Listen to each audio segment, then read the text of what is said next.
Hi, I'm Edgar Hernandez. And I'm Nuri Robles. And this is Bar Talking Bar.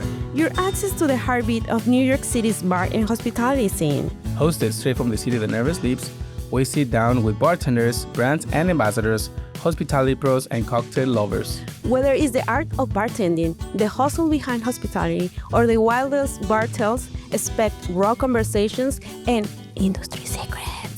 Listen to the people who pour your favorite cocktails and keep the nightlife alive.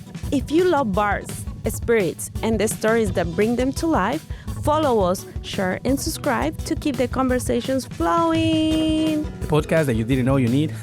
New episodes weekly.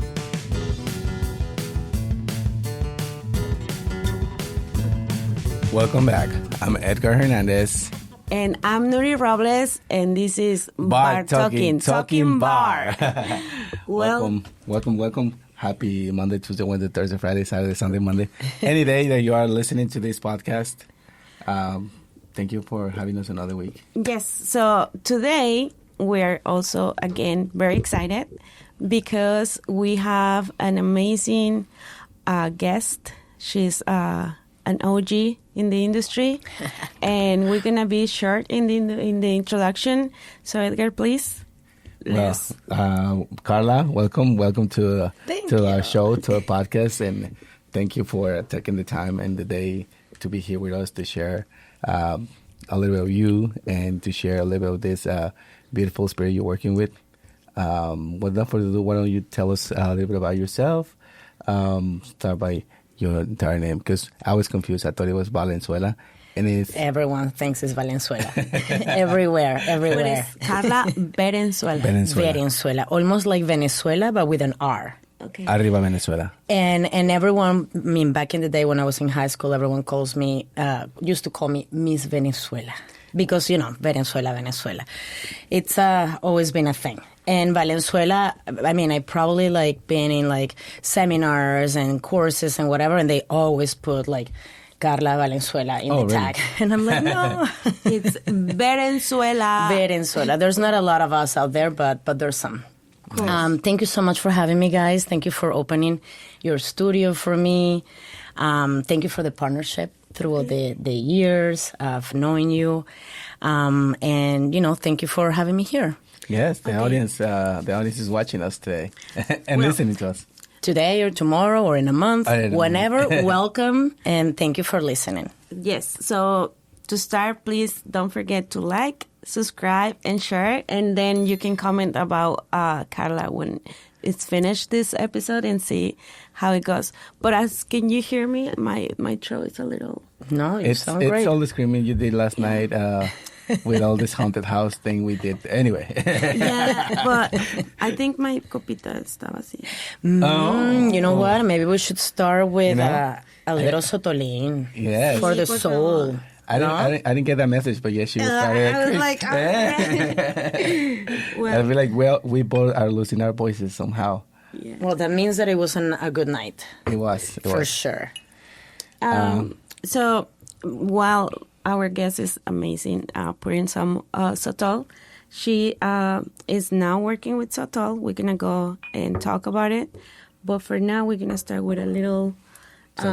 Salucita con las copitas de tuyo. Gracias. I love them. So let's Cheers. Cheers. Cheers for everything. Cheers. Looking in the eyes. Please. Salud. Salucita. Wow. I love this Sotol. I always love. I mean, I love all the spirits, but Okay, also, let's start. Let's start, Carlita. Let's do okay, it. so for whoever doesn't know you, can you tell us who are you? Who you are? All right. Well, I am from Venezuela. I grew up in Venezuela, and I even though I'm from Venezuela, I consider myself a little bit like Mexican because I've been working with Mexican distillates for a long time. And since I was a teenager, I've been obsessed with Mexican culture, I gotta say. For my sweet 16, they call it here, quinceañeras, my trip was to Mexico. Oh, wow. And then is when I fell in love with it. But I've been living in New York for 15 years. I came to New York almost as a it was not super planned, I gotta say, because when I graduated from college in Venezuela, I got a degree in cinematography. Yeah, I went to art school. In some point, I thought that I wanted to make movies, but very quickly I realized that I was not my thing at the end. But when I graduated, I decided to move to Spain. Okay. And I lived in Spain, in Barcelona, and I took a course of jewelry. I was making jewelry before. After I kind of like stopped feeling love for cinema and for producing and making movies and shorts and whatnot, I was like, what am I going to do, you know? And since I was 16, I started making like jewelry. And I was like, you know what? This is like a no-brainer for me. I love working in my bench, hammering things. I love fire. I love working with stones. It was like a really beautiful way for me to show my creativity. Mm-hmm. And I love to wear jewelry, so it was kind of like a perfect fit for me. That's good. And I ended up like doing a really good business with it. I used to sell a lot, and I was like, I paid for everything that I needed. I traveled in Barcelona, in Venezuela. Oh, Venezuela. And then when I graduated from college, then I was like, you know what, I want to expand on this. So I moved to Barcelona. I studied there. But when the visa expired, I'm not European, I had to go back to Venezuela. And when I was there, a lot of things happened. Some good things, some other bad things. My brother was kidnapped, you know. Sorry. And it was a horrible, horrible weekend. And finally, I mean, thank God he came home. Everything worked in our favor, thank God. But that was a wake-up call for me. I was like, I cannot live in Venezuela anymore. Unfortunately, you know, we have a dictatorship, and it has been very unstable. A lot of like crime, and it's just like it was a very dangerous city. Still is, maybe not as much as before. From what I heard, I haven't been there in a long time. But then, you know, I was like, what am I going to do now? You know, and when I was in Venezuela, I had the idea of going back to Europe, to London, to keep working in my jewelry. But then this happened. And, like, my brother came back home on a Sunday night, and on Monday, I bought my ticket to New York. And, like, a week or 2 weeks after, I was already here. So it was, like, not necessarily super planned, but it was so good that happened because, you know, it really changed my life. This is an incredible city. I love it. And I've been here 15 years. Wow, that's amazing. What a story. So, you know, I am from Venezuela. I came from a beautiful family. My parents are still together, always like giving each other love, a lot of love, thank God. Love you, mommy, love you, daddy. And they kiss and everything. Like our family is very close. Like I grew up with cousins. I have a lot of cousins. So always like surrounded by people, always eager to have a good time and enjoy life, you know. Yeah.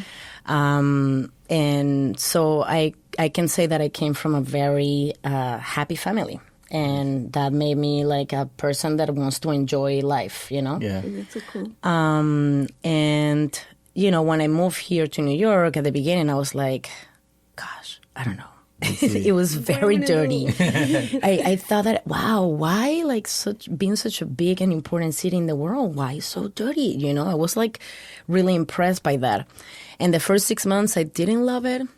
Sorry, New York, but it's true. Yeah. And I guess like I was just focusing in the bad things, you know. And it's gonna sound like a lie, but like for one day I woke up and I was like, you know what? I'm gonna focus on the good things. Like, why am I focusing in the how dirty it is or how difficult or whatever? You know, like I gotta focus on the good things, you know. But I think also like sorry. Many people who move to New York have that experience of like watching movies or series, and you always see Manhattan and all the big buildings. And once you live here and then you start living in other places, you realize like, but also Manhattan is super dirty, and it's a lot of people living here that were hustling and everything. And sometimes it's also not at the people's fault; it's the government fault. But whatever it is, I think that also it's kind of like what makes New York City, right? 100%. I mean, it's just part of a charm. Yeah, it is. And I mean, in some point, I stopped focusing in the bad things and just like seeing how diverse it is, the energy. You know, I grew up in Caracas, and it was not a small city. It was very chaotic, a lot of traffic, a lot of people everywhere. So I already kind of like was coming from something like that. Mm-hmm. So in terms of the rhythm of the city, I kind of like got in tune very quickly. Mm-hmm. I feel like if you're coming from like a smaller place with a slower pace, it will be different, no? It will. But in my case, I was just like coming from like high I mean, energy, you also you're super hyper all the time. All like, the time. I'm happy, All the which time. I love it. For better or worse. But when you moved to New York, you moved by yourself or with all your family? So I didn't really know anyone in New York. Okay. No, I came by myself. Okay. I had a friend from college that was already living here, but she was living with her boyfriend in a studio apartment. So it was like I couldn't really stay with them, you know. And a friend of one of my best cousins, she's like, you know, a great and a big important part of my life. A friend of her was living in Brooklyn. Okay. I didn't know her, and she was kind enough to say, tell your cousin to stay with me. She can stay with me for a week or so until she figures it out. Mm. Aime, thank you, Aime, if you ever see this. She welcomed me in her home, and I stayed there, I think, like a month or so until I found a place to live, and I found a job. And you know what? New York has been so loving with me. And welcome me in so many levels that in less than a week, I had a job. What was that job? You remember? That job was in a wholesaler, a custom jewelry wholesaler. Okay. And I got it by coincidence because I was making some copies of my resume because I was like, I need to find a job, obviously, you know? And I was making copies of my resume in like 34th Street and like 7th Avenue, like a random place that doesn't exist anymore. And there was a Korean guy in there, and he was like, what are you trying to do? I'm like, oh, I'm trying to find a job. He's like, give me your phone number. And, like, he took me, like, a couple of days after to a place, a big building with a lot of, like, different wholesalers in there, and found me a job.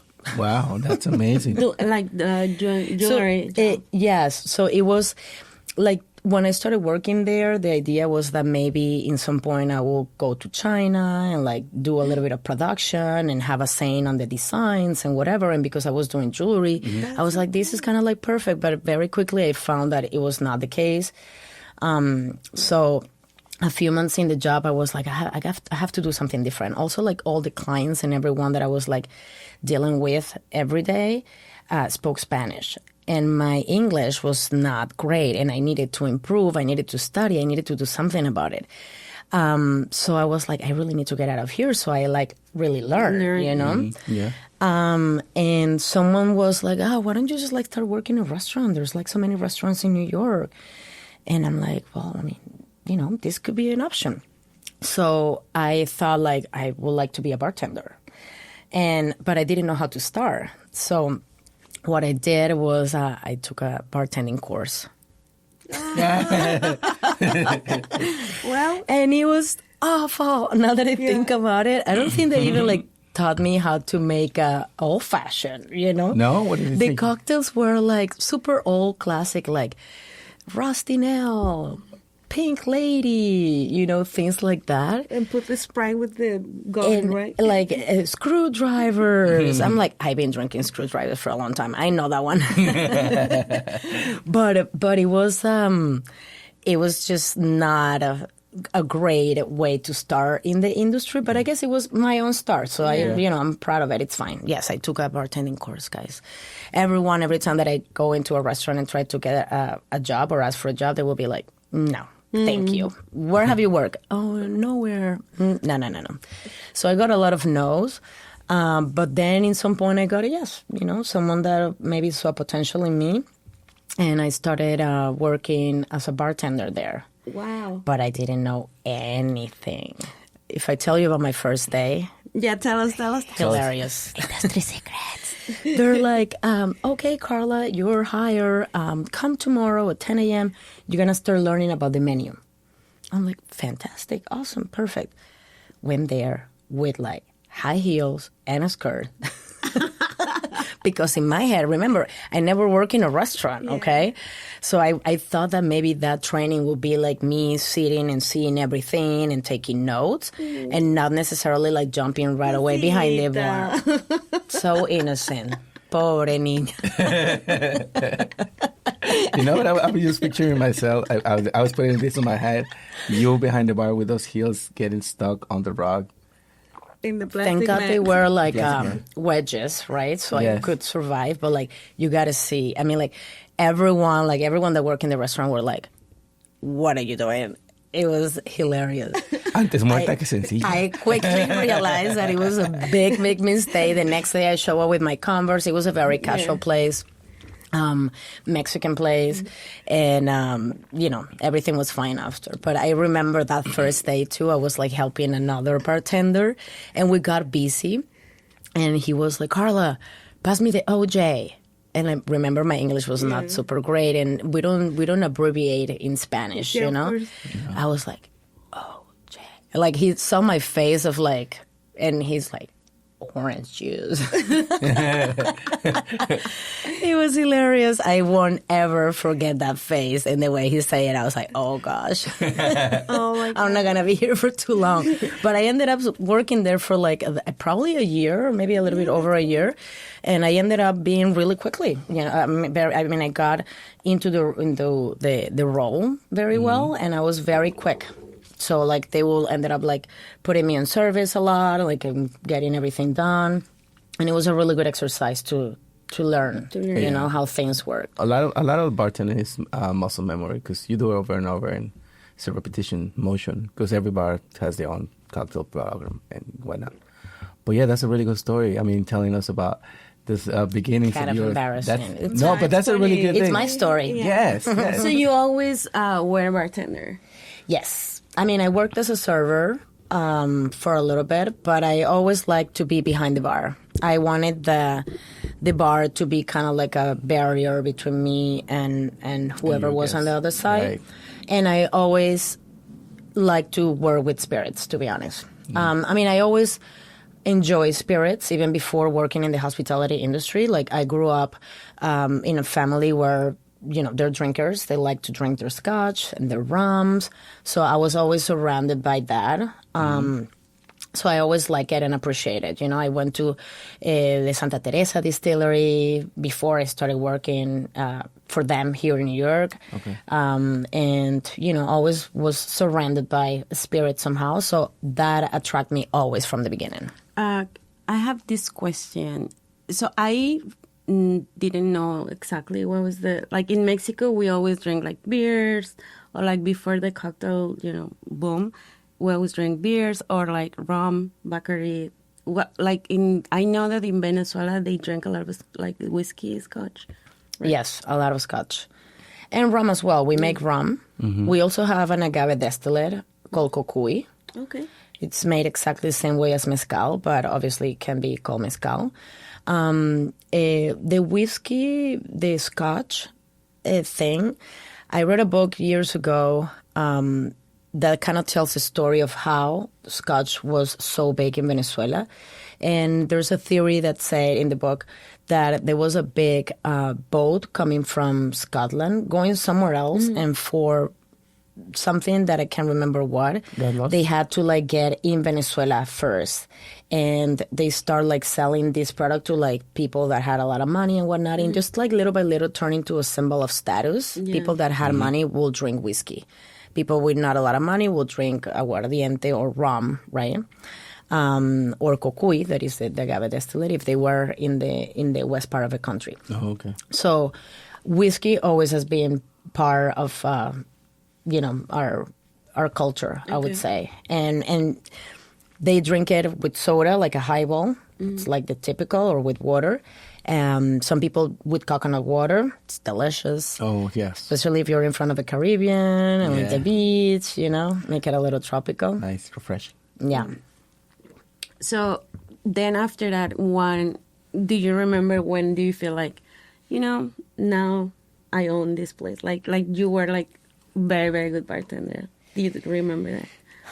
I don't think I was ever a great bartender. Why? What is You know what? I mean, I was good in terms of hospitality. You know, I will always like interact with the people at the bar. I will make them like good balanced cocktails, but I was never like super creative. Okay. And that was, I think, like the thing that I was like missing. Then I worked in a big restaurant called Zengo. That back in the day had like 300 types of agave spirits. Oh my God. It was probably the most extensive collection of agave spirits, Mexican destillates, because we had like charanda, we had Sotol in there, I remember. And the program was led by Courtney Greenleaf. And she was very, very good. She's very good. She's lovely. And she put together a beautiful program with really nice cocktails, but also education.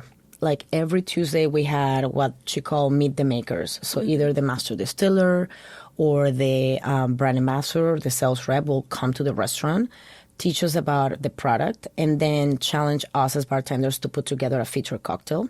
That's amazing. And I was never good at making a cocktail, you know? Like I knew I would know how to make a cocktail and make it balanced, and I would be fast and I would be on point and I will be good with people and customers, and I will know the food, and like maybe like I always was like the kind of bartender that liked to upsell, you know? Like if they were too full and they were having dinner at the bar, maybe finish with a sipping spirit just to complete the experience. I always like had that part of like I want to craft a good experience for you drive, you know, like spirit.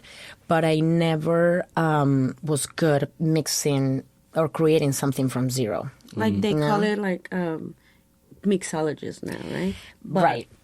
I mean, I feel like that is kind of a part of sometimes like you work on other aspects in the restaurant business, because it has to do also with like experience with like if you know about spices or, you know, other And things. I never cook, Okay. you know, so that was a big thing. Oh, I you know feel- what? Now that you say that, honestly, a lot of the barbacks and bartenders have come and somehow you have to learn how to cook a little bit in a way.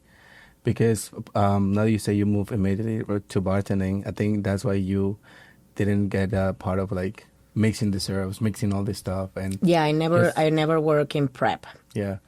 So I learned, you know, but it was not something that I would do all the time. Yeah. Therefore, I didn't spend a lot of time in the kitchen and exposed to a lot of other ingredients.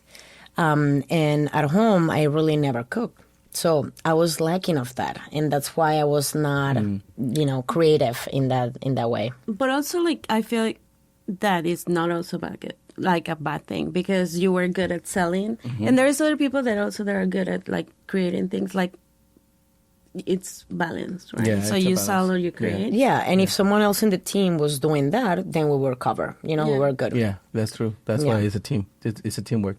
It makes the dream work. So yeah, and then, well, you still were working at this place for a year and a half. And then what did you do after? Did you move into a different restaurant? Were you working at a different bar? In Zengo, I can't remember how long did I work there, but it was more than that. Oh, yeah? But at the same time, I was working as a brand ambassador for Santa Teresa rum. Okay. So that was the question I had before. But like, how do you start being a brand ambassador? Yeah, so when I was working in that first restaurant that doesn't exist anymore, Cascabel, within a year of me working there, I ended up meeting Ray Raymond, who is one of my mentors. He is really the first person that brought me into this side of the industry and gave me the opportunity to come and work for a brand. And he came to the bar, and he was like, and actually recently he told me that he knew about me before, and that's why he came. He never told me that before. In like 15 years I know him, or 14 years I know him. But he told me that, he came to the bar and he was like, look, we're looking for a part-time brand ambassador, if you would like to, you know, apply for this role. And I was like, yes. I didn't have a clue what a brand ambassador would do, to be honest. But I say yes because I remember I told him I have Santa Teresa running through my veins, so I definitely want to be part of this. Yeah. You know, like I grew up drinking Santa Teresa. It's my favorite rum by far. So I say yes, and I started the application process, and they ended up giving me the opportunity. So I was working at the bar at the same time that I was working as a brand ambassador, trying to figure out what was that, getting into that world. They were Santa Teresa, even though it's a brand that has been around since 1796, and very well known in Venezuela. They were just starting to penetrate in this market. Diplomatic was the only Venezuelan brand that was out there at the moment. So we had a lot of like opening new accounts, like opening all the cocktail bars, influential places, and convince them to put a cocktail with a rum that was like $30-something a bottle. And for them, it was like, that's, so expensive. It's expensive. When was this? Remember? This was like 14 years ago. Okay. So I think like every brand ambassador has their own story, but like what was for you? Like, it was scary. It was like you said, you didn't have a clue, but how do you manage to like learn about everything? Well, I think Ray, my mentor, helped me out a lot in navigating like what the job is. They gave me a lot of opportunities to kind of like also learn on my own, which I appreciate. And very quickly I got what it was. It wasn't difficult for me because it was a product that was very close to my heart. Yeah. And in that moment, I was doing, when you work for a smaller brand, a brand ambassador, sometimes it's like multiple things. It's not only coming and create awareness of a brand, doing events or connecting with trade or consumers. Sometimes it's also like sales. Sometimes it's working with the distributor sales reps. Sometimes it's putting together cocktails like for samplings. Like so many things. I was there for 3 years in Santa Teresa, and I learned a lot. The first thing was like how the on-premise works. In the off-premise with liquor stores, it's all about being constant and persistent. You go there, you meet the people, you do tastings, they start like getting behind the product, and hopefully, that moves the needle for you. But in the restaurant business or the hospitality business, it's a little bit different because you deal with like so many type of personalities, so many and very diverse bar programs. Some people just care about pricing. Some people care about you coming in. Some people care about just the flavor profile and they don't care about pricing.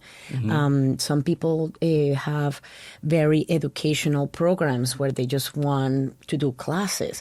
So like, it's not like a one formula that you can apply. With the off-premise, it's more like a formula that might have like 2 or 3 variations and that's it.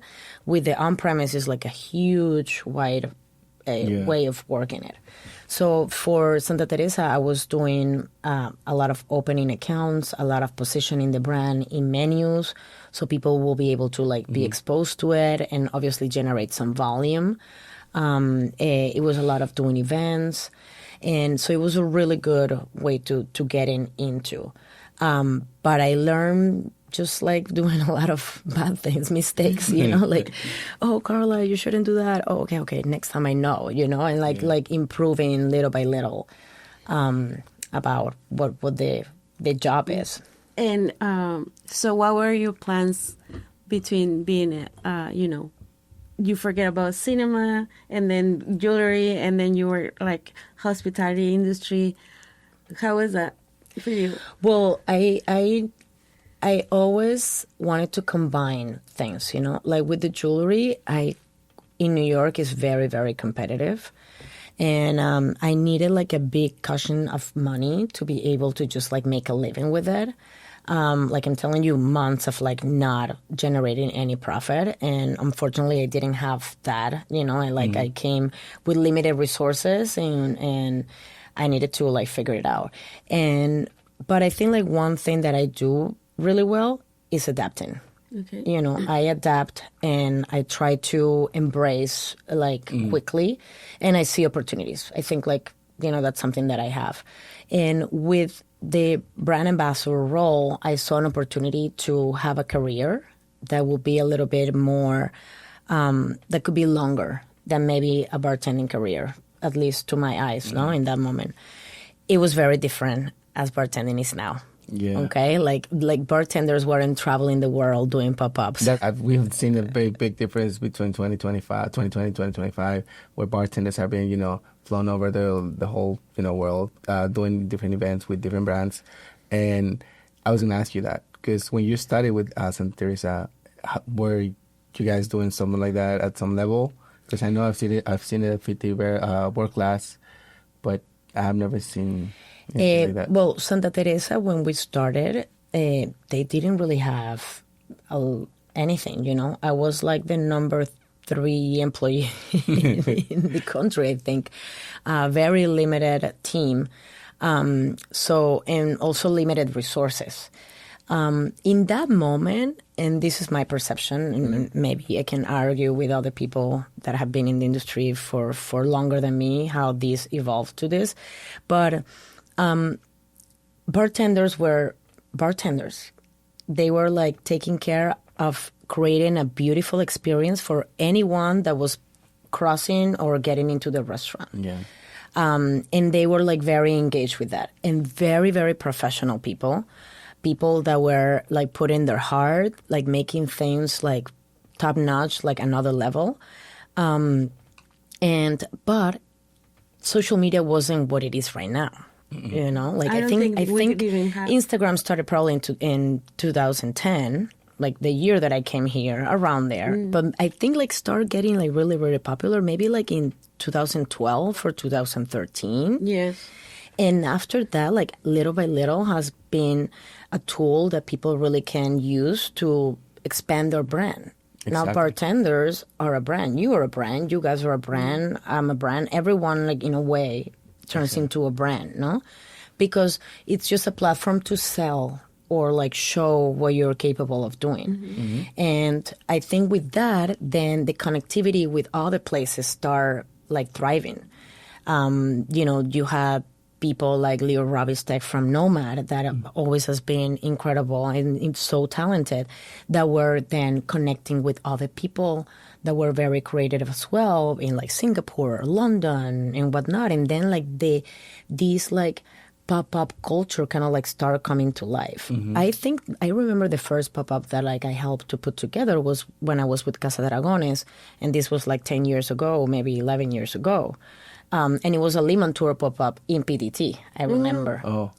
And it was the first time that I heard about the concept of bringing a bar or a bar program or a person or all of the above in bringing to another place and kind of like bringing that brand to life. Mm-hmm. Yeah, because I was mentioning before that I was managing Macondo in the Lower East Side, and I remember that Santa Teresa rep went and he gave us like a little like explanation about the rum, and I think maybe like some souvenirs, right? Like probably like a mat or something.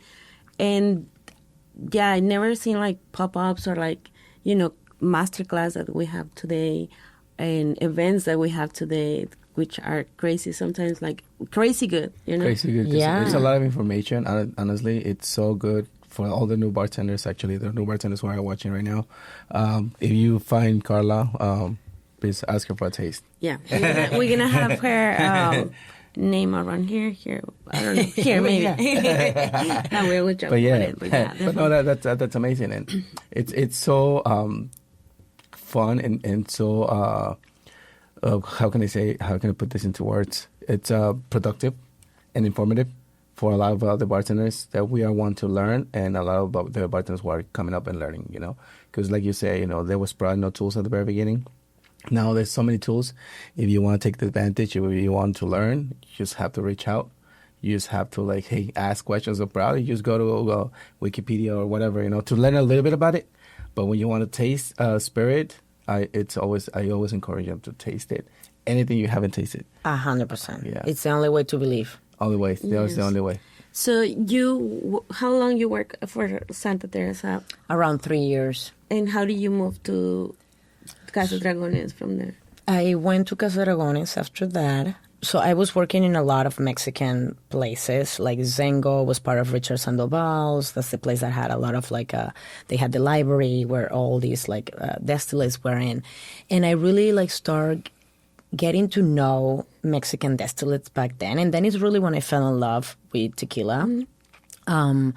Because my first experience with tequila was when I traveled to Mexico for my 15th for the quinceañeras trip.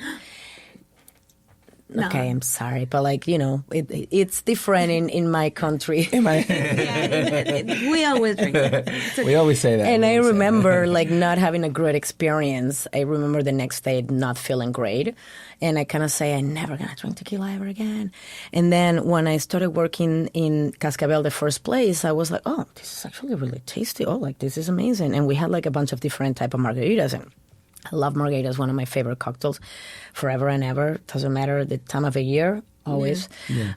And so I taste them and I was like, oh, this is really special. And then when I was in Zengo and we had every Tuesday someone coming in and tell us about mezcal, raicilla, and tequila, I was just amazed. I was like, wow, well, this is a beautiful word, and really fell in love with it. So even though I was working with Santa Teresa and I love Santa Teresa, I was very proudly representing my country at the same time as a brand. When I got the opportunity to go into agave, I was like, you know what, this is really going to be good for me. And not any brand, but Casa Dragones, that is a super luxury brand. Mm-hmm. So I went from trying to sell a rum of $30-something to a product that was $230-something. And people want to buy it. And people wanted to buy him. And it was really the first sipping tequila that was being promoted like that. The glassware, everything that they did was telling a story and inviting people to drink it neat and discover the nuances of a product through the product itself without many distractions. Mm-hmm. And I thought that was really beautiful. And Berta Gonzalez is amazing. I admire her a lot. She's very, very smart. Sitting with her in meetings, it was inspiring. Mm-hmm. So it was really good that I had that opportunity. And back in the day, at Casa Dragones, were you still bartending or was No, then I dedicated fully for the brand full time. Yes. How long did you work with Casa Dragones? Probably almost 2 years. 2 years? Mm-hmm. And then what do you do after Casa Dragones? Do you move to the... After Casa Dragones, I went to Don Julio Tequila for a little bit. Don Julio, with that, I wanted to explore working for a big brand. Until that moment, I always worked with smaller brands where always you have to be very strategic on how you use the little tools that you have. Mm-hmm. And when the opportunity came for Don Julio, I thought that look, I never worked for a big supplier, and this is Diageo, the biggest one of the world. So and they had a really good team of people. So I was like, I'm gonna do this. I'm gonna try to see and understand what it is working for a big brand, how programs are put together. Everything is just so different. And I was eager to learn more and more and more. So I did that, but unfortunately the program, the brand ambassador program, got canceled through MKTG. That was the agency that was running the program. Mm-hmm. So eventually I had to, I had to look for another opportunity. And then it's when I went to Campari. Yeah, everybody loves Campari. Everybody loves Campari. Yeah. So what did you do at Campari? I was working as a key account manager. So it was a little bit more in Casa Dragones. It was more like the whole market. In Campari was a little bit more focused in some specific accounts, but I was working with a bigger portfolio. Mm. So it was a really good opportunity for me to learn about American whiskey, to learn about Amari. Obviously they had Espolón, so I was still working with tequila. That was kind of something I felt very familiar with, and I love tequila. So it was a really good experience there to learn, working with a bigger supplier with bigger and more structured programs.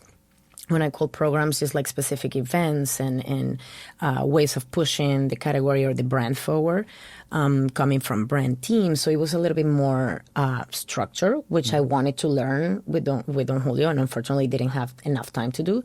And also working with other products. It was good to leave a little bit the comfort zone. That's really good. So in Santa Teresa, you were a brand ambassador, right? They call it on-premise developer, but it was like a brand ambassador. In Casa Dragones, the same. No, I was a market manager there. Okay, because sometimes, like for me, that I never worked with the brands. Concepts are almost like used in a very different way in other companies. Yeah, because you see someone, right, and it's like, oh, I work for, I don't know, like Campari, and you think like, oh, she's a brand ambassador, and then you see another person is like, no, I do this, and it's like, okay, I don't know what it is. It really depends of a company, because in general terms, a brand ambassador normally is not in charge of sales.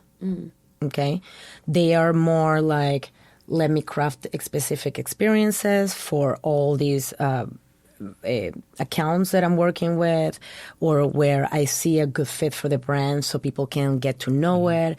So it's a little bit more marketing oriented. And most of the time, unless you work for a smaller brand that sometimes they kind of do a hybrid, they mix it, they want you to do events and education, but they want you to also accelerate sales, because obviously they don't have as much resources as a big supplier. And then the other side will be like a key account manager or a market manager that is more like about sales. Those are the guys that are going to come and like try to set programmings in place for your cocktails throughout the year and try to get a commitment from you in terms of cases, if possible. Okay. And it's a little bit more easy to quantify for the companies, like what do they do, no? Because they are translating like the touch points into sales. And some brand ambassadors normally don't do that. That's actually what I'm seeing now, unfortunately, because I see a lot of suppliers walking away from the brand ambassador style and going more into a commercial, strategic role. No, so they are some big suppliers are eliminating brand ambassadors or turning them into sales people. Not all the time works. It doesn't sometimes, because you need the person. Like we always say, we need the personality. The product's good. Product is going to work. That is there for a reason. But if you don't have the personality of the person coming and showing you the product or talking to you about it, sitting down for 5 minutes and saying, hey, my product, is it, how is it going, Yeah. Something like that simple, like you mentioned, some places they don't want you to spend money. They just want you to be present. Yeah. But yeah, that's really good. And going back to the conversation that we were on, hey guys, don't forget to subscribe. Yeah. Yes. A little bell. A little ping. But yeah, and then so you started working with these guys, and did this take you to Fortaleza? No, I went to El Tesoro Tequila. El Tesoro Tequila. Yeah, I was there for almost 6 years. Love it. It honestly, after working for El Tesoro, I didn't see myself working for another tequila. Why? It's so good. It's a beautiful brand made by beautiful people. The Camarena family, I love you all, are extraordinary people. I loved working with Suntory, that is the supplier that has El Tesoro under their umbrella. All the experience there was incredible. And I love every part of it. There's a lot of beautiful tequilas out there. I love Fortaleza, love Siete Leguas, Tequila Ocho. I think Lalo is doing a great job. There's like so many really beautiful brands out there. But I put like so much heart and effort and love into building El Tesoro that it just felt like a little bit like a betrayal to work for another tequila brand. So, when I started thinking about leaving, then I and Casa Lotos opportunity came to me in a very organic way. I thought that this is my next path, my next camino. Yes. Yeah. And, it's been amazing. I got to them because Julia Medina, who is a well-known chef, amazing person. Julian, I love you. Yes. He is incredible, and everything that he does it with a lot of passion and a lot of effort and love. I had a really good relationship with him. throughout the years. I used to sell him rum for Santa Teresa. So all these years I had known him. And with El Tesoro, we did a lot of fun things together. So he is friends with the founders of Casa Lotos. And during COVID, right in the heart of COVID, he called me like, hey, I have some friends that are launching a Sotol soon, and they want to talk with someone that, like, you know, knows the field very well. And I thought about you. Can you, like, sit down with them and talk? And I'm like, yes, of course. And what it was like, just like a very organic conversation. I never thought that I would end up working with them, but like, here I am. He made that connection probably like 5 years ago. Wow. Oh, wow. Well, last year I finally decided to join the team. Ron Duvovne, who is one of the founders, convinced me to do that. And I'm really grateful and happy for that. Yeah, you know what? So I first tasted Casa Lotos through Ron. Ron came to the bar and he gave me a taste of the Sotol, and I was like, I like this Sotol, you know, because you normally, what I've had in the past, you know, other brands were like funkier and like earthier. And like, of course, there's a different profile, right? Like you mentioned. But what I like about this one is it's a really good entry level for a lot of palates. Like there's minerally, there's like some sort of like grapefruit peel, and it's a good essence because it's not as warm as you might think sometimes Sotols are. Mm-hmm. It's good. It cleans fast. It's a good sipper as well. That's what we drink it in these copitas. I recommend you guys, if you guys drink anything, agave base. Although this is not an agave, because people have this misconception of this being an agave. Can you tell us a little bit what Sotol is? Of course. So, Sotol is a Mexican distillate from the north part of the country, specifically from Chihuahua. There's 3 states that are part of the denomination of origin: Chihuahua, Durango, and Coahuila. But the majority of the production for Sotol takes place in Chihuahua. So Chihuahua is the equivalent of Jalisco for tequila or Oaxaca for mezcal. And it's made with a wild plant. This means that it's not cultivated, so it's not like blue agave that you can have them next to each other in a long piece of land and kind of like take care of them throughout the days or throughout the years. This is a wild plant, so you really have to rely on like Mother Nature to make it mature for you to make the Sotol. And what you do as a producer is like you work with specific ranches that allow the plant to thrive and grow on its own. So by default, it's an organic product or an organic category because there's no fertilizers, there's no pesticides, there's nothing that is put on the land where the plant grows. And it's wild, so it takes a little bit longer than other spirits made with agave that are cultivated agave.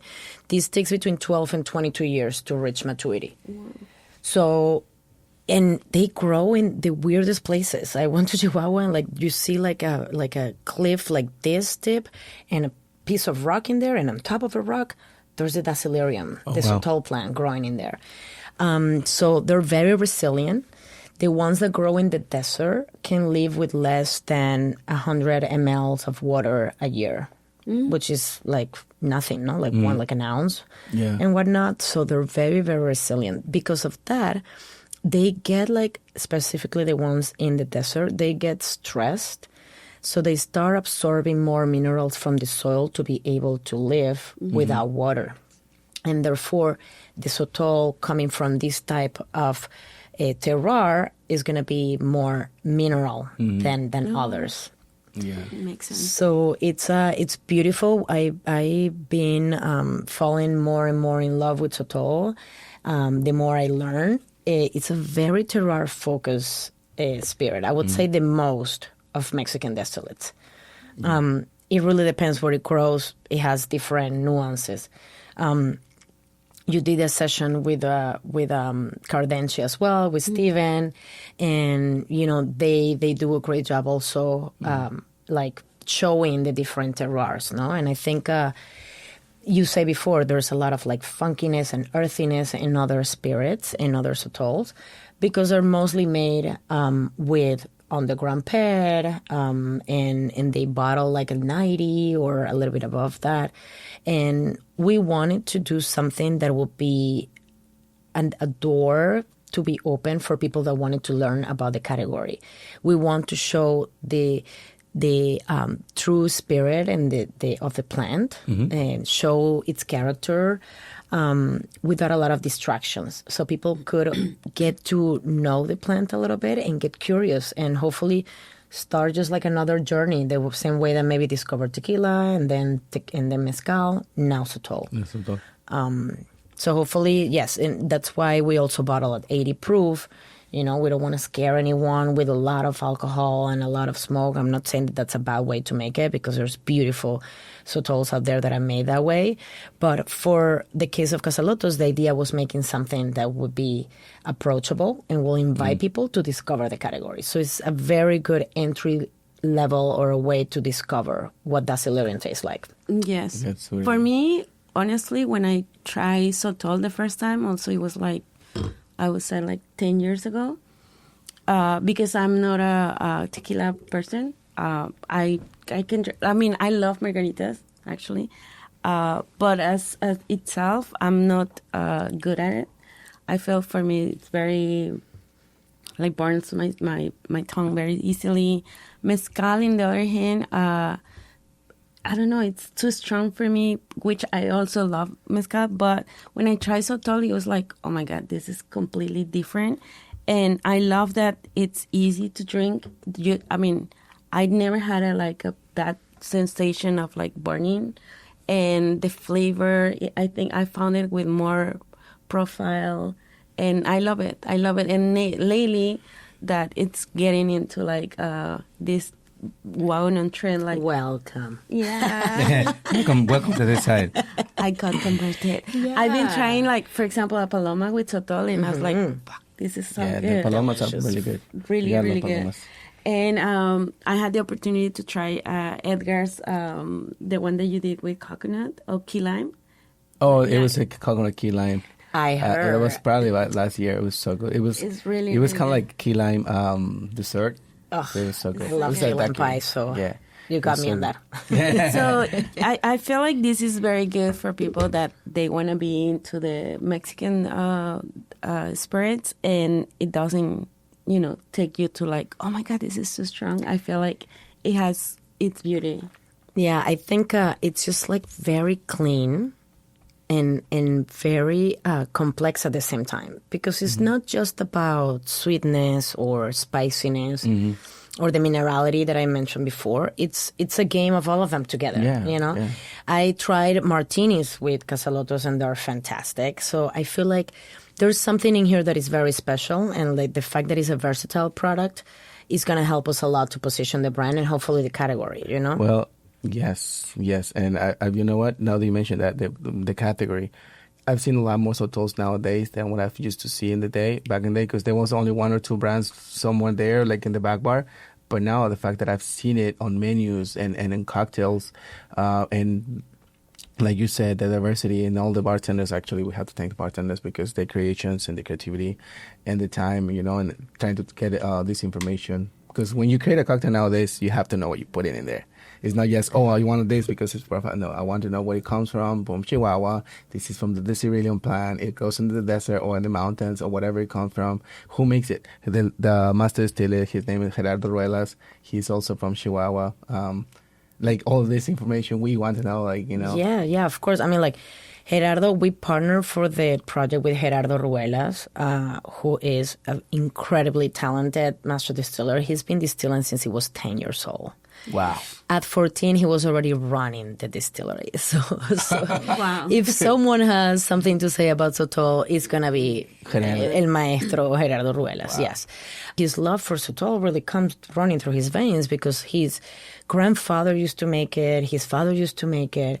His grandfather actually used to make Sotol and sell it to Al Capone when Prohibition was happening here. Industry secrets. Yes. So, obviously in those dark times when alcohol was not permitted here in the United States, like 1920 to 1933, 13 years, Al Capone and a bunch of mafia people were going down to Mexico to pick up whiskey, tequila, mezcal, Sotol. They discovered Sotol. Chihuahua and Texas are just right there. Like they're like, it's very close. Juarez is like, I don't know, like an hour away. So it was very easy for him to put his hands on this. And there's records that indicate that around 300,000 bottles of Sotol were consumed in the United States in the 20s when Prohibition was happening, which is a large amount. It's not a shy number. And so, that kind of like brought into people to like discover that and Gerardo's family to make it. So he was selling it to these people, bringing it to the United States. But then this created like a lot of problems, and Mexico ended up putting a prohibition in Chihuahua.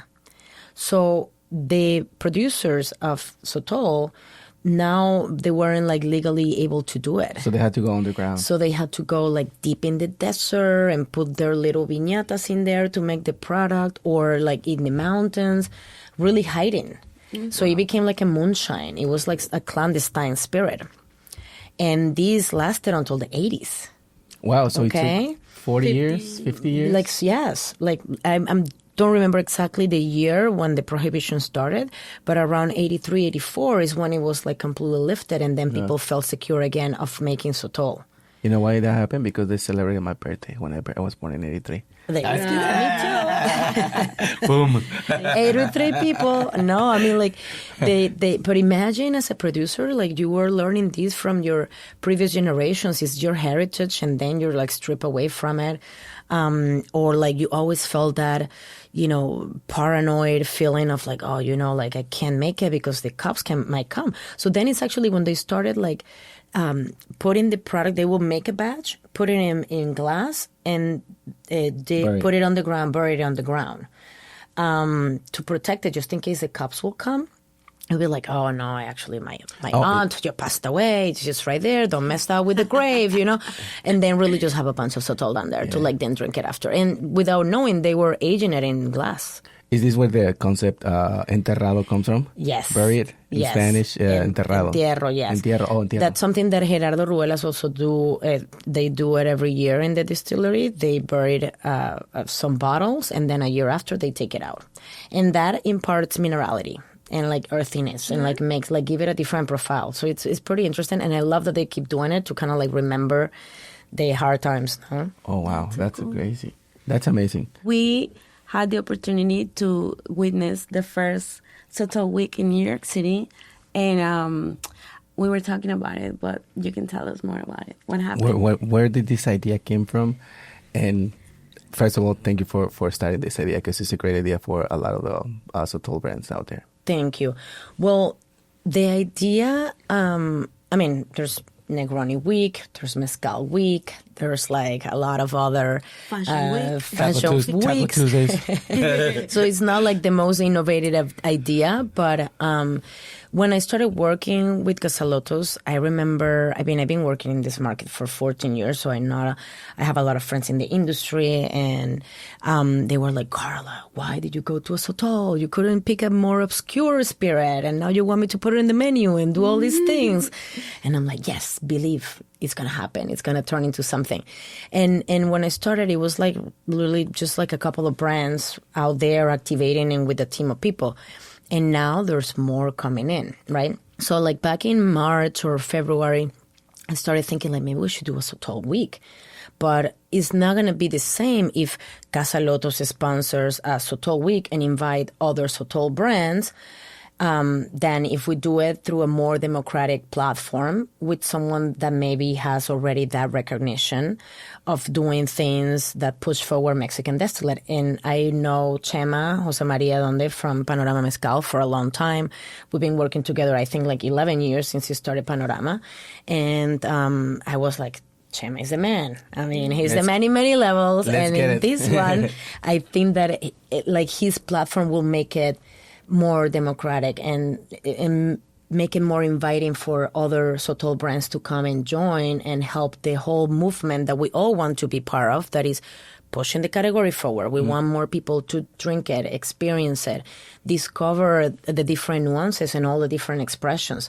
So that's how, I ended up approaching Chema. He was like, yes, I love the idea. And we started working on this with the intention of getting people to try it, taste it, and experience it, and hopefully falling in love with Sotol. And in the grand tasting a couple of weeks ago, the last Sunday, we had a really good amount of people engaged tasting, and I think it was a really good event, and like that hopefully in the future that week is going to be all about Sotol, and we're going to get more on-premise accounts joining the movement, having features specifically for the week.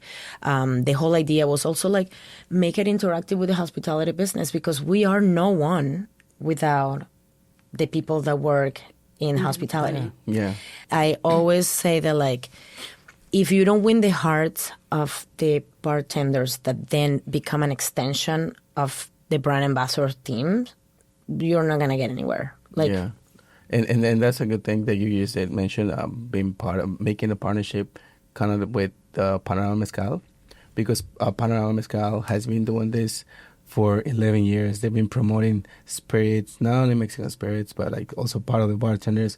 Because I remember when they started doing Bartender Volume 1, 2, 3 till like the 20, it was the bartender showcasing a Mexican spirit. And in a way that helped the Latino community to pump up, big time. It was a brilliant idea. Yes. And I love it because brings up the community in use as a vehicle brands, but it's all about the community. It's all about people showing their creativity and how they work, and make it a really good, fun, vibrant time that at the end of the day, it's all Latino. That's how we are. Yeah, and also the places that they were kind enough to share the places to host these events. And I remember also, like, I was working at Freeman's, and then Edgar was part of one of the panoramas, and I didn't know about it. And when I went there, I was like, oh my God, this is so cool. And I think that's the other part that it's very cool with like brands, because you partner not just only with the bartenders, you only partner with the places that they allow to do it. And then you invite part of the hospitality workers, not just bartenders, like servers from the house, back of the house, and everybody gets involved. I think that's... I love seeing people that work in the kitchen and in the events, like you have like runners, bartenders, managers, beverage directors. You have like a mix of a lot of people, and it's really good to see how they also go to support the bartender that like works in the place. So it creates also like a love team dynamic within the place. I mean, I think they're beautiful events, and I hope that he keeps doing it for a long time. I think that's going to last forever. I hope so. And I also wanted to point out, actually, since you did Sotol Week, and, we had this panel, and then, of course, the closing on Sunday with all the drinks and the information and the interaction with guests and consumers, some of the consumers, but a lot of hospitality. We got to experience live a distillation at the Mexican consulate in New York City. So what does that mean to you guys that, like it's happening, it's already happening, it's the first Sotol Week, and this happens in the consulate? We wanted to kick off Sotol Week like big, and back in January when I was in Chihuahua meeting Gerardo, and we were like, of course, like join Sotol, and he told us that he did a live distillation. I think it was in Cabo for a specific event that he did. And I was like, that's it. I never heard about a live distillation in New York. I mean, it has never been done. And so that I know of either. So I was like, I got obsessed with that. I was like, we got to do it. But it was a lot of like a logistic nightmare, because we had to create a small pot still for the occasion, bring the ordinario, after the first distillation, the product in, like so many things that had to happen behind scenes. But but I'm very happy with the result. I think everyone enjoy seeing firsthand everything, like the product coming out of the pot still. They had the chance to taste the puntas. They were like experiencing putting in their hands, like really feeling that herbaceous, sweet and spicy and mineral character that Casa Lotos has right there. And I think like partnering with the Consulate of Mexico was a big part of it. And it tells me that they're really trying to push Mexican culture in the right way. There's like so many beautiful spirits and that you have in Mexico of like 6 denominations of origin, right? So I think it was a really good platform to be there as a way also to validate like Sotol is coming and it's here to stay, and it's a beautiful expression of Mexican culture, northern Mexican culture. And that it's a little bit different, Which is also very cool because when people hear about, this is from Durango or from Chihuahua, Coahuila, people also start thinking like, what is it? If they don't know the Mexican map. And then you start realizing that, okay, Mexico is not only Mexico City, not only Puebla, not only Oaxaca, and offers different terroir as well, because the North, they eat different, they have different culture as well. It's a lot of fun to see like... They flour tortillas. Yeah, the flour tortillas. I always love corn tortillas. I mean, I just like take them and put them in my nose because I love the aroma of a fresh corn tortilla. So before going there, I was like, but they're going to be like flour tortillas, like the real deal is the corn tortillas. But they are amazing. And you know what? It's just like a different landscape. I've been in a lot of places in Mexico, and all of them I felt that were very green, colorful, and then being in the desert. You're in the desert. There's not a lot of trees. Like we will be in the city, and I was like, there's no trees. Oh, it's so true. We're in the middle of the desert, Like, I mean, the landscape is different. And then you start like driving, and you see the mountains, and you see the how arid and dry it is. And it's just like, wow, people really have to make a living here with different mindset. They don't have water, Yeah. So like, how do you make then your diet to be efficient and sustainable in that area? How do you make your houses to be appropriate for that environment? How do you make, like, everything changes, from food to architecture to cocktails, everything is going to be affected by the fact that you're there in the middle of a desert. Yeah. And I think it's beautiful. I thought that it was like really Pinterest. I love the way people speak in the North. Yeah. It's like they singing. They're like that they're singing. I love that. And I will love, I always consider myself very humble promoter of Mexican culture because I work with Mexican distillates and I try to educate myself and try to be conscious and sensitive about everything whenever I talk about the spirit, how it's made, the community behind it and whatnot. And I wanted to see what it was, and after that I felt like a little bit more comfortable, talking about it and being like, okay, I've been there. Yes, I remember this and this. This determined this X, Y, and Z. It's just important to be part of the environment and see the culture a little bit, to be able to talk with more. Yeah, and you in the way you understand it, like you say, the first time you went to Santa Teresa, you went to the distillery without working. So when you started working with them, you knew what to expect, and you tasted it, moving to different categories of tequila, now working with the Sotol. We want to tell the audience your title. It's brand development. Head of brand development. Head of brand development. Mm-hmm. And this means you are carrying or kind of like building up the new category in a way. Yes, the idea with the title was make it a little bit more holistic and not like put in just as like a director of sales or, director of marketing or something like that. Because what I wanted to bring to Casa Lotos family and the brand was that balance between my experience with hospitality and working with other brands and hopefully my vision of what I feel like this can become. So my job is finding a lot of opportunities for the brand to come to life.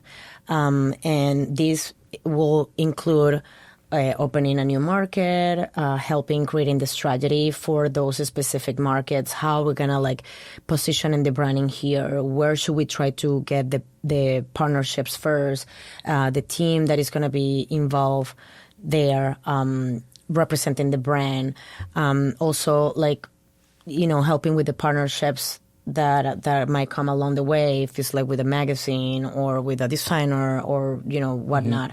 And the number one idea for me is really that we are building a brand, yes, but we're also building a category at the same time that we're building the brand. And that's where, we need the support of everyone like you guys that are part of the community to talk about the spirit overall. And then, of course, if you have it in your heart, talk about Casa Lotos. Yes.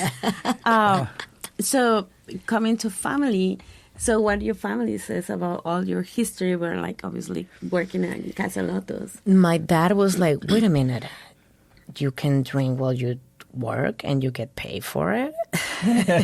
You have fun? You're my hero, he said. No, I mean, like when I started working in the industry, my parents were like, what? Really? You're going to be working with Santa Teresa? Like, are you kidding me? This is amazing. Okay. No, they were like delighted. And like throughout the years, they've been embracing every single spirit. And my dad was like drinking Sotol with soda, a pinch of lime, a pinch of salt and lime. And he was like, oh, this is amazing. I want this. No, give me another one. It's like, they approve. They love it. And they know that I love Mexico and like I like to work with Mexican distillates. Oh, so awesome. We're gonna sing for Carla. Oh, sí. Una, dos, tres. Carla, hermana, ya eres mexicana. You've been baptized. Me encanta, gracias. Amén. Déjame echarme un sotolito aquí. Sí. Yo también, porque si no. Well, sorry. I want to ask this very, very important question. You are a mom. You have a beautiful daughter, Isabella. How this crazy industry, how you manage to be a mom? Oh, I don't know yet, but I'm doing it. Adapt, remember. It's hard because in general, I don't think society supports working moms that much. I think it's utopic to think, or like, I don't know if that's a word, but like I think it's like unrealistic to think that, you can have a big family, make breakfast, lunch, dinner, have a full-time job, and like don't go crazy a little bit. I mean, like this was back in the day, moms were doing one thing that was very, very difficult, that was like staying at home with the kids, right? And now that everyone like works and do everything, like you really have to rely on your partner, hopefully, if you have a partner. My husband, Ryan, helps me a lot. Thank you, I don't Ryan. like to use the word help because then implies that it's all my responsibility. He's just helping me. No, he does his part and I do my part, and together we make it work, Yeah.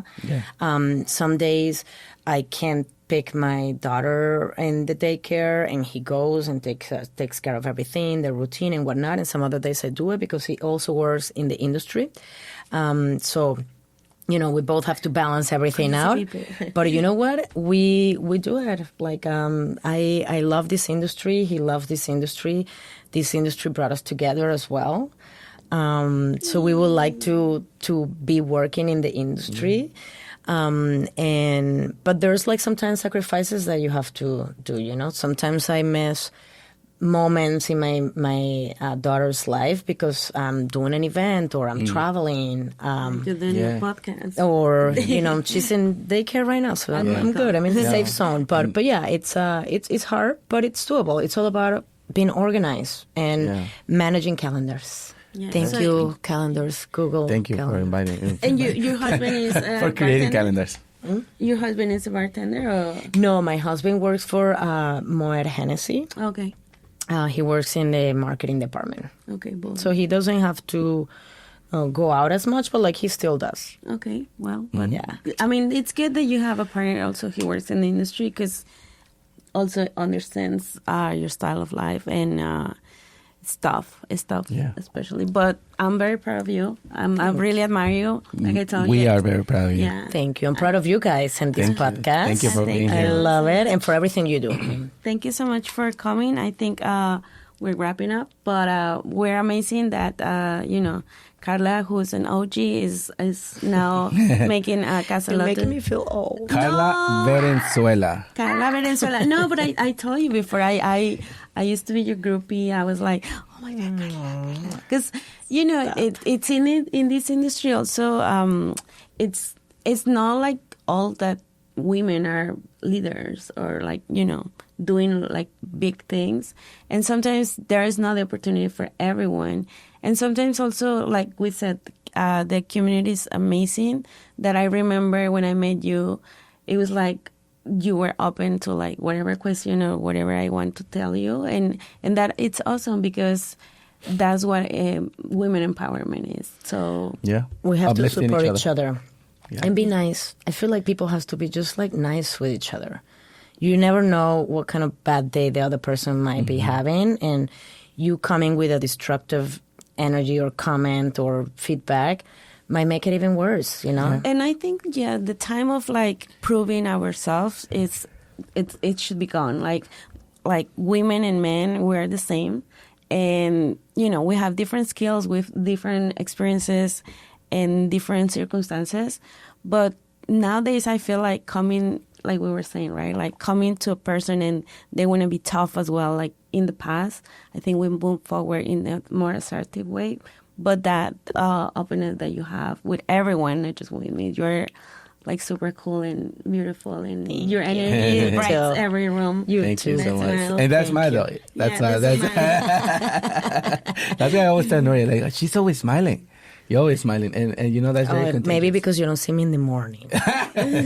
No. I'm not a big morning person. I think all of us who work in the industry, who work late nights, we're not a very much early morning person. But when you wake up, you're like, I gotta get my day going. Anyway, but thank you so much again. Thank you for coming. Thank you for having me. Thank you so much, and keep doing this. This is awesome. Thank you. By the way, I just want to shout out of our editor, Melissa Garay.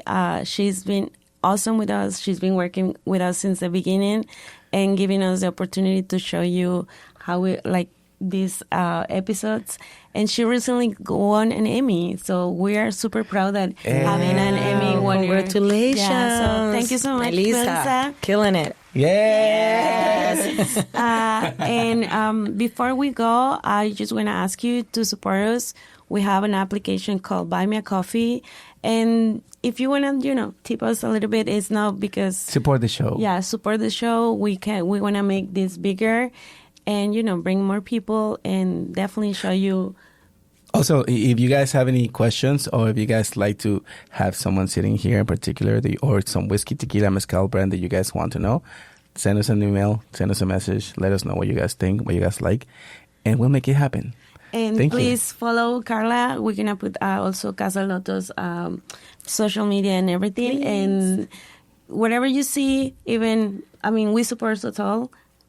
If you go to a bar, try it. It's it's not a new spirit. It's been like hundreds of years. Four generations, 5 generations. With Gerardo Ruelas has been making it, or his family, for 4 generations, but this spirit has been made for hundreds of years. Yeah. It was just like hidden, because they had the prohibition and whatnot. But now it's out. It's back. And it's back. And it's in New York City from Coahuila, Durango, and Chihuahua. So please enjoy it. And we're going to see you next week. Thank you so much, Carla. Thank you, mi amor. Wish you the best. And thank you, Edgar, again for another episode. And thank you, Nori, for another episode. Yes. I'll see you later. Don't forget to subscribe. Bye, guys. Bye.